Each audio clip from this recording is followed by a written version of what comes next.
Here's an awesome question from an amazing client.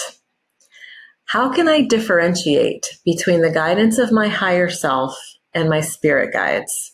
I understand that in essence, we are all connected and there is no fundamental difference, but I believe they are not exactly the same because each soul has a signature energy or a vibration. When you channel them for me, the energy that I sense from the messages from my higher self and my spirit guides is different. And my feeling of their energies is very consistent every time you channel them. I don't have this sensitivity to my inner voice, and I would love to learn where my inner messages or voice come from. Okay, amazing reflections, first of all. So she's correct. There is a fundamental difference between the energy that your spirit team carries, that signature, and the energy that your higher self carries. I can feel the difference when I'm channeling them, and many of my clients can feel the difference in receiving the messages. Sometimes that difference comes through in the way my voice sounds, in the cadence of the speech that I'm, using, in their feeling of the embodiment of the energy that's coming through. But there is a difference. And then also, and this is not something that I can explain very easily, but at the same time that there's a difference, there's also no difference because it's all spirit. And spirit is spirit. So I don't want us to get so mired down in having to identify, well, this is coming from that perspective or that spiritual being, and that's coming from this one.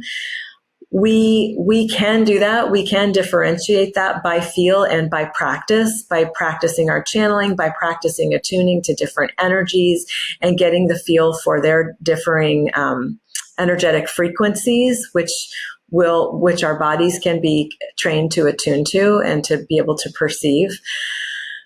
And also, it is important to not get too hung up on, well, who's that talking and what's this energy talking? Because spirit is spirit, love is love.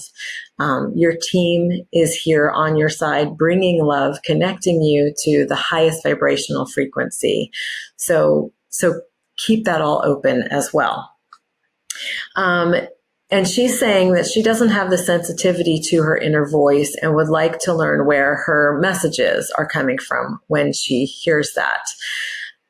This is a really good task for a pendulum.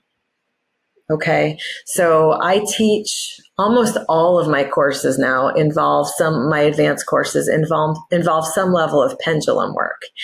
And this would be something that I would lean into the pendulum for. For example, if I get a transmission from my mother, who does like to do that, and I'm not sure if it's her or maybe my grandmother or maybe, another female ancestor or a different energy, then I can use my pendulum and say, is this you, Mom? And if I've been working with my pendulum and I get clear yes and no responses, then I'll get a yes or no. And then I can just go down the line. If the pendulum indicates no, I can say, okay, is it you, Grandma? Is it you, Aunt Shirley? Is it you, and I'll get yes or no. So I think this is a really good question for the pendulum. And if you're not used to using your pendulum, go out and get one. And play with it, practice. It is a wonderful spiritual tool. And you can find some recorded pendulum series on my website that will really get you started and get you rolling with your pendulum. I hope that's helpful.